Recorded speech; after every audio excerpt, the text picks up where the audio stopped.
ನಮಸ್ಕಾರ ಸ್ನೇಹಿತರೆ, ಆತ್ಮಭಕ್ತಿ ನಿಮ್ಮ ಜಯಶ್ರೀ ಜೊತೆ ಯೂಟ್ಯೂಬ್ ಚಾನಲ್ಗೆ ಸ್ವಾಗತ. ಈ ಕ್ಷಣ ನಿಮ್ಮ ಮನಸ್ಸು ಸಂಪೂರ್ಣ ಶಾಂತಿಯಲ್ಲಿದೆ. ನಿಮ್ಮ ಹೃದಯದ ಬಾಗಿಲು ತೆರೆದಿದೆ ಎಂದು ಊಹಿಸಿಕೊಳ್ಳಿ. ಈಶೋಪನಿಷತ್ ಕೇವಲ ಪುರಾಣದ ಪಾಠವಲ್ಲ. ಪ್ರತಿ ಶಬ್ದ, ಪ್ರತಿಯೊಂದು ಮಂತ್ರ ನಿಮ್ಮ ಹೃದಯದ ಆಳದಲ್ಲಿ ಅಲೆಯಂತೆ ಹರಿಯಲಿದೆ. ಈ ಶಾಂತಿಯ ಯಾನಕ್ಕೆ ನೀವು ಸಿದ್ಧರಾಗಿದ್ದೀರಿ ಅಲ್ಲವೇ? ಈಶೋಪನಿಷತ್ ನಮಗೆ ಕಲಿಸುತ್ತದೆ, ಈಶೋ ಹವ್ಯಭೂತಾನಿ ಭೂತಾನ್ಯವ ಸಮಿಚ್ಚಿತ. ಪ್ರತಿಯೊಂದು ಜೀವ, ಪ್ರತಿಯೊಂದು ಅಂಶವು ಶಕ್ತಿಯೊಂದಿಗೆ ಕೂಡಿದೆ. ನೀವು ಎಲ್ಲಿದ್ದೀರಿ? ನೀವು ಯಾರು? ನಿಮ್ಮ ಹೃದಯದಲ್ಲಿನ ಶಕ್ತಿ, ನಿಮ್ಮ ಭಾವನೆಗಳು, ಕನಸುಗಳು, ಆತಂಕಗಳು ಎಲ್ಲವೂ ಶಕ್ತಿಯೊಂದಿಗೆ ಸಂಪರ್ಕ ಹೊಂದಿದೆ. ಅಪಾನ್ಯಂ ತೀರ್ಥಾಹ, ಎಲ್ಲ ವಸ್ತುಗಳಲ್ಲಿ ದೇವನ ಉನ್ಮೇಷವಿದೆ. ನೀವು ಪ್ರತಿದಿನ ನೋಡುವ ಪ್ರಕೃತಿ, ನೀರು, ಗಾಳಿಯ ಚಲನೆ, ಮರಗಳು, ಹೂಗಳು ಎಲ್ಲವೂ ಆ ದೇವನ ಸಂಕೇತಗಳು.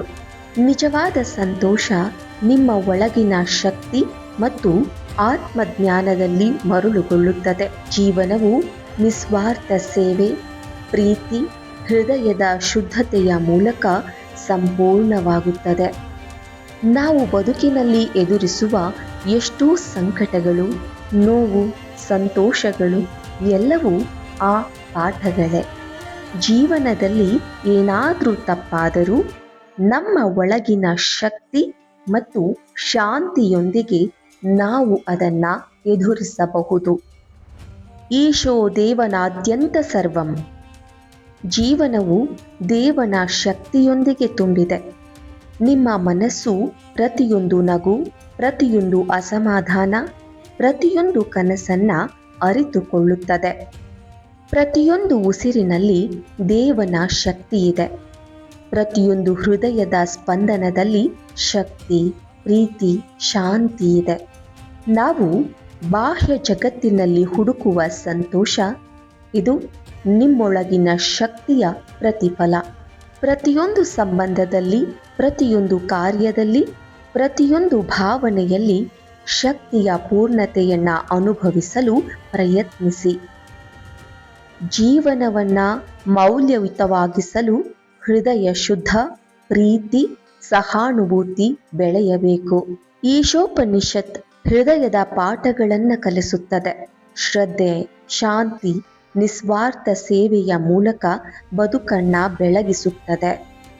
ಈ ಕ್ಷಣ ನಿಮ್ಮಲ್ಲಿರುವ ಶಕ್ತಿ ಈಶೋಪನಿಷತ್ತಿನ ಜ್ಯೋತಿ, ನಿಮ್ಮ ಮನಸ್ಸೊಳಗಿನ ಶಾಂತಿ. ಪ್ರತಿ ಉಸಿರಿನಲ್ಲಿ, ಪ್ರತಿಯೊಂದು ಚಲನವಲನಗಳಲ್ಲಿ ಈ ಶಕ್ತಿ ನಿಮ್ಮ ಜೊತೆಗೇ ಇದೆ. ಇದನ್ನು ಕೇವಲ ಓದುವಿಕೆಯಾಗಿಸಿಕೊಂಡು ಹೋಗಬೇಡಿ. ಈಶೋಪನಿಷತ್ ಕೇವಲ ಪಾಠವಲ್ಲ, ನಿಮ್ಮ ಜೀವನ, ಹೃದಯ, ಆತ್ಮ, ಯೋಗ ಮತ್ತು ಶಾಂತಿಯ ಮಾರ್ಗವಾಗಿದೆ.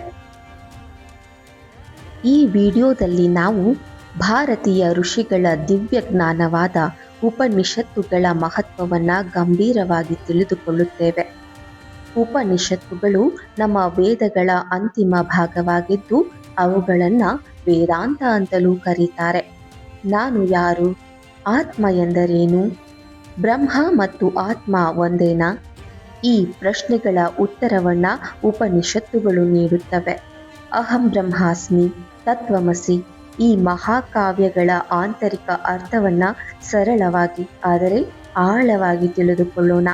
ನಿಮಗೆ ಆಧ್ಯಾತ್ಮಿಕ ವಿಷಯ ಇಷ್ಟವಾಗಿದ್ದರೆ ಈ ವಿಡಿಯೋವನ್ನು ಲೈಕ್ ಮಾಡಿ, ಶೇರ್ ಮಾಡಿ ಮತ್ತು ನಮ್ಮ ಚಾನಲನ್ನು ಸಬ್ಸ್ಕ್ರೈಬ್ ಮಾಡೋದಕ್ಕೆ ಮರೆಯಬೇಡಿ. ಓಂ ನಮಃ ಶಿವಾಯ.